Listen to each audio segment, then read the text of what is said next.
Never let anybody see you sweat. So I was born in New York City, and I lived there until I was 8 years old. I realized that I was a much better talker than I was a listener. I don't know what to say, I just don't like what you're saying. Sorry, Your Honor. I ended up going to law school at Georgetown, and I was a prosecutor for Janet Reno. I loved it because it was so raw. Were you cheating on her? Yeah, sure. Okay. All rise. Our show will be a mixture of education, I think you're misreading the law a little bit, and entertainment. My main goal is justice and the law. That's been my legacy, and the legacy I hope to continue into the future with the show. Rhonda Carter claims she loaned her daughter money to get liposuction, but the defendant hasn't paid her back. Sabrina Carter says her mother was happy about her weight loss and offered the money to help her complete the transformation. Ms. Carter, you are suing your daughter, Sabrina Carter, for $7,749 in liposuction surgery that, according to you, she's supposed to pay back. According to you, you're not. Let me hear from you first. That's correct. So Sabrina's my oldest. I have 3 boys underneath her. And we were always pretty close growing up. But then her dad cheated on me, their dad, and he left. She was about 15 at the time, almost 16. And it was really hard because I still had 1 more year left in nursing school. There was no money. So one day we got into an argument about finances and how she needed to stop just wanting me to buy stuff I can't afford anymore. I'm sorry, I can't do the petty manny we used to always do. There's just no money. And she pretty much said, well, if you don't do it, my dad will. And I said, well, you know, if you think you're better off at your dad's, that's fine. That's your choice. You can do that if you want to. Did she make the decision to, are you saying she made the decision to move in with dad? She did. Okay. She did at 16. All right. And how was your relationship with her after that? Oh, it was terrible after that. For how long? Years. She went off to college, probably like 8 years or so after that. I mean, I would reach out to her when she was in college. And mind you, Dad lives in another state. Okay. So Did you ever go to the other state to visit her? No. Okay. All right. So how did we end up in court today? What happened? Did you eventually reunite with your daughter? Yeah, we did. How did that come to pass? Well, she answered one of my texts finally and said, well, yeah, I'll come visit. And it was for Thanksgiving. What would normally happen? She would either make some excuse up or just not answer the text at all. And that went on for years? Oh, yeah. Okay, so what text did she answer? It was for Thanksgiving. I was like, you know, why don't you come see me and the boys? We haven't seen you in a while. You know, it'd be nice to get together. A while? I mean, how long had you not seen her? Oh, my gosh. By that point, 6 years. You didn't see your brothers in 6 years? Yeah. It's about 6 years. Why? Now. What were you mad at them for? I wasn't mad at my brothers, but... What are the 2 states we're talking about? Where do you live? Oregon. And Portland. where do you live? Washington. They're not that far. Yes. So I did live in Washington. I know, but like in 6 years, nobody drove anywhere to see you? Well, because I didn't reside in Washington the entire time. I did go off to school. Where'd you go off to UCF, school? so I was way in Florida. So I wasn't in Washington the entire time, only for like the last 2 years of my high school. Then I left and went to school in Florida. All right, so now you 2 reconnect. It's Thanksgiving, you send her a text, and what happens? Well, she flies in for Thanksgiving and was so happy to see her. Hadn't seen her. She looked so different. She looked incredible. How did she, how did she look different? She lost so much weight. I knew she had gained some weight just from pictures that I've seen, you know, that her brother had. So I knew she had gained some weight, but she looked incredible. She looked wonderful. So, and we started talking about that, and she was telling me all the work she had done, but she still wasn't quite happy because, you know, she still had like the love handles, and she was really thinking about having surgery. I'm like, surgery at 20, you know, what do you need liposuction for, you know? And can't you just work it off a little bit more? I just made a face. At 26, you don't, but go ahead. Exactly, that's my point exactly, you know? And then certainly I'm like, you know, the risk of going anesthesia, and, you know, but And then you gave her the money? She was like, well, not quite. I mean, because it doesn't sound like you're saying this isn't a great idea. Well, I did tell her that, but Okay. my daughter's very smart. And she's like, I did all the research and I know da-da-da-da-da, and the risk and benefits and things. And you don't understand. When Bree wants something, it's hard to say no to her. No, it's not. It's hard for me to say no to her. No, it's not. Because instead of giving her the mani-pedi, you said, well, why don't you, go live with your dad then? I mean, so no, it's not that hard. I think that more than that, you might have been trying to buy her back into your life. Right. Right? Well, so tell me course. how the discussion goes down. Well, there's a part of me, and I told her that I want her to be happy. And if you feel so strongly about this surgery and that's going to make you happy, I will help you pay for it. Did you define what help you pay for it meant? Not that particular time. Okay, when you said I'll help you pay for it, what was her reaction? She was thrilled. Coming up on Justice for the People. Why would that mean that you don't have to pay anything? And why wouldn't both of you sit down and figure out what the word help means? If you'll be in the Los Angeles area and want to bring your case to court, call 1-888-552-6878. You're watching Emmy-nominated Justice for the People with Judge Milian. We're back with the case of Rhonda Carter, who brought her daughter, Sabrina Carter, to court over a loan for liposuction. According to you, what are the words that are spoken at Thanksgiving? So she sees me and she's just like, oh my goodness, you look amazing. And I'm like, yeah, because back in college I gained probably upwards of like 40 pounds. So, and you could just tell by like the pictures that I would post. So I slimmed down a lot and she just says like, wow, you look amazing. And I was just like, I know, like I feel a lot better, I'm more stable, I lost this weight, I feel better. I wish I could just, do something about this stubborn area. And I was like, I wish I could get liposuction. But this is just like a dream for me. Like, I'm not thinking, she's gonna be like, oh yeah, da-da-da-da-da, I'll pay for it. So I'm like, if I could get lipo, like, I would just look exactly how I wanna look. And she was like, well, if it really means that much to you, like, maybe I can help you out with that. Right, what does help mean in your head? So we know that it's completely amorphous in her head. What does it mean in your head? I'm thinking that she's just gonna pay for it. Or Why? at least pay like a significant chunk if I am of it. helping someone, we are both doing something. And not, I'll do it for you. Why would that mean that you don't have to pay anything? And why wouldn't both of you sit down and figure out what the word help means? Yeah, we definitely should have. I just thought she meant like help you like achieve that goal by paying for your surgery. That's how I took it. Like you want to be, snatch itty bitty waist, I'll help you achieve that goal by getting you this surgery. So that's how I took it. Oh my goodness. You are 26 years old. You look fabulous. Take many naked pictures so that 30, 40 years from now, you will remember how silly it was to think you needed liposuction at 26.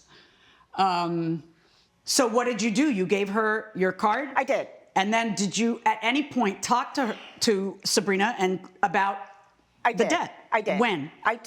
When I told her on the phone, I was giving her my credit card. Okay. I said, this payment's gonna come January, we have to pay this. And why don't we make it so we can get this paid off in a year, $600 a month, and then I'll pay the interest. And that way, all you have to do is worry about the $7,200 for your surgery. Okay, and what did she say? Okay, Mom, that sounds great. I don't know, she was just so excited, screaming, I can't believe I'm getting a surgery. Okay.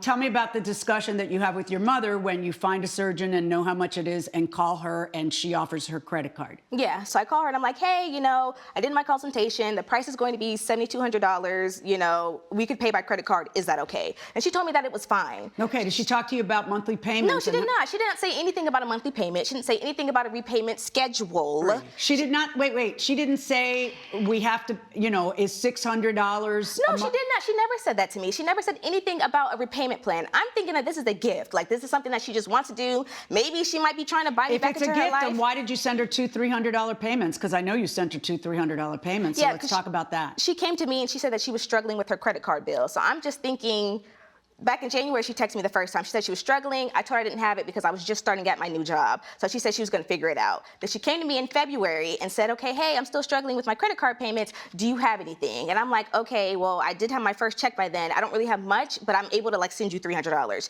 And she was like, okay, that's fine. Then the next month, she's like, hey, Brina, like, I need money towards this credit card bill. And I'm like, okay, like, you just asked me for money last month, like, what is going on? I sent it to her again, but I'm like, hey, Mom, this is like the last that I have. At any point in time, did it occur to either one of you that you should have some formal agreement? The last person you want to sue is your daughter, Yes. right? So when people say that to me, oh, but we're good friends, why would we have to put it in writing? Oh, so that you can keep them as a good friend. And it doesn't have, you don't have to go to a lawyer. You don't have to write out a promissory note. You don't have to get it notarized. How about an email? I see the emails that are after the fact. I want to know what emails and texts there were before the fact, documenting what everybody's understanding is. Nothing. Right. Right. Okay. February, a text from you to her after the fact. Hi, sweetheart, can you please send me some money for your liposuction surgery? Her answer, didn't you just ask me for money last month and tell me not to worry about it? Which doesn't sound like she knows she's supposed to pay every month. But then her response, honey, you agreed to pay this bill. I'm just trying to help you. Sounds exactly like you are supposed to pay. In other words, both of you are thinking your own things in your own head. What? I never agreed to pay the bill. You said you would help me. You understand what the word help means, right? It doesn't mean do this in my place. So why would I pay for it? Wow, that's saucy. Yes, help, not foot the bill for the entire procedure.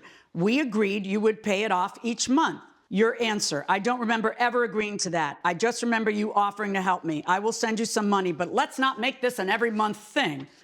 Okay, that's in February. So then the beginning of April, honey, I did not get any payment for April yet. You sent me $300 in February and March, which is half of what we agreed on. Please send me April, and if possible, send more because the interest is adding up. Mom, please stop asking me for money. You said it was a gift. No, she didn't. Not even you say she said it was a gift. You say she said, I'll help you. Now you are trying to get me to pay. If you are not going to keep your promise, then just leave me alone. Sweetheart, I said I would help, not pay your bill. You are being unreasonable, and now I feel like you just took advantage of me and used me. This is not right. Does she ever answer that text? Of course not. Coming up. I didn't know for sure. So you drove to Florida? You couldn't drive to Florida all those other times. You couldn't drive to Washington State all those other, but now you have time to drive cross country? I did. You're watching Emmy-nominated Justice for the People with Judge Milian. We're back with the case of Rhonda Carter, who brought her daughter, Sabrina Carter, to court over a loan for liposuction. I kept calling her. I kept texting her. No response, no response, no response. So this is June now. I decided to get in my car and go find where my daughter is. And honestly, at that point, I kind of had to figure she was avoiding me, but I didn't know for sure. So you drove to Florida? You couldn't drive to Florida all those other times. You couldn't drive to Washington State all those other, but now you have time to drive cross country? I did. Okay, and what happened? So I show up at her job, and You showed up at her job in Florida? well, because I didn't know where she lived. Yes, the receptionist was like, you know, can you be seated? I'll, you know, contact Miss Carter, and I said, okay. In the meantime, where's your bathroom? So I go to the bathroom, and then I'm walking, and I see her in this huge glass conference room, and I'm stunned. I'm stunned because now I see she's okay, first of all, and you're just like, oh, you didn't think she wasn't okay? I mean, no, I didn't, but no, you knew she was not only okay, she was svelte. Go ahead, go on. Right, and I guess the shock of having that reality, yes, she is egging, you know, her mother. So it was kind of shocking to me, and I just stood there, and the minute she saw me, she comes running out. Security, security, get her out. I couldn't even get a word in edgewise. Well, were you going to go in the meeting? No, I wasn't going to go in the room. Well, what are you doing walking towards that way? What are you going to do? Do a little dance? There's a purpose behind you walking towards the room. Right. I don't know. There's a purpose behind you driving 3,000 miles. I know there is. Yeah. Coming up. So she barges into my conference room. Wait, and into the conference Into the conference room and starts yelling, "You spoiled brat, you've been ignoring me, we need to talk." You're watching Emmy-nominated Justice for the People with Judge Milian. We're back with the case of Rhonda Carter, who brought her daughter, Sabrina Carter, to court over a loan for liposuction. Tell me about this. Your Honor, she came to confront me at my job. Well, yeah, of course. I was in the middle of a huge marketing brand deal. So she barges into my conference room. Wait, and into the conference Into the conference room and starts yelling, "You spoiled brat, you've been ignoring me, we need to talk." And before she could even get her fourth sentence out, security, remove this lady. Like I had to act like I didn't know her because I was just so mortified that she would do this at my job in front of my peers. So I called security immediately. I'm like, "Remove this woman." Like I don't even really acknowledge what she's saying. I pretty much freeze up. My coworker has to jump in for me and try to secure what's left of this deal because it's completely just, they can't believe what's going on. I can't believe what's going on. You know, I removed myself from the room after that and just try and decompress. But yeah, no, she stormed in there. She didn't just see me from a window and just kind of look at me. She stormed in there and tried to confront me in front of everybody and cost me that brand deal. Your Honor, any words we had, it was outside. I was not in that conference room. Ms. Carter, you got to understand, I'm not stupid. You drove all those miles. I did. It wasn't to have a chit chat when she's available. It was to confront her about the fact that she left you with the bill entirely and stopped answering you.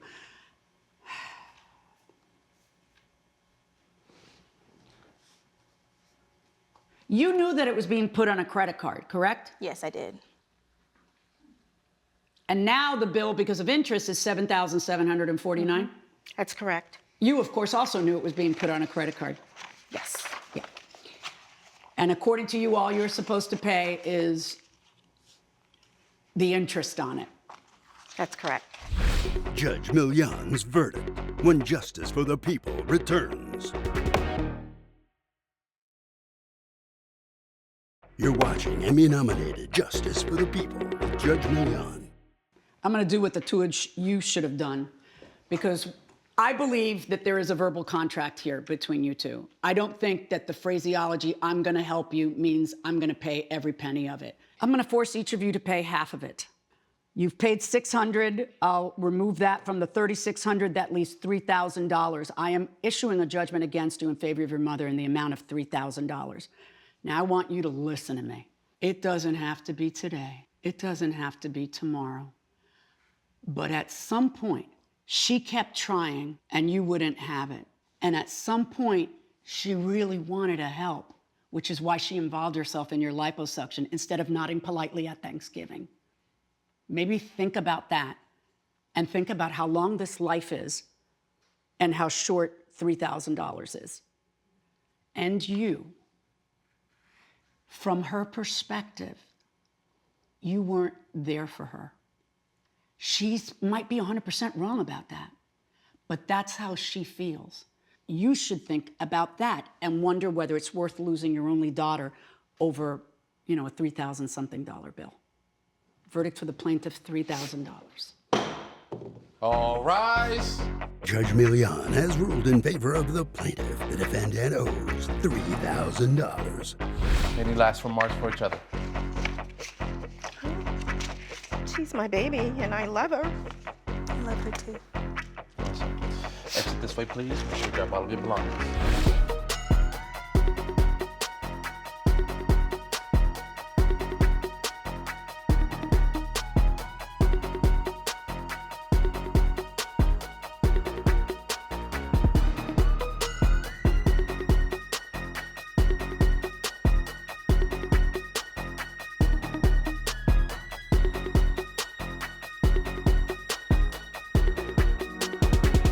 This has been a production of Allen Media Group.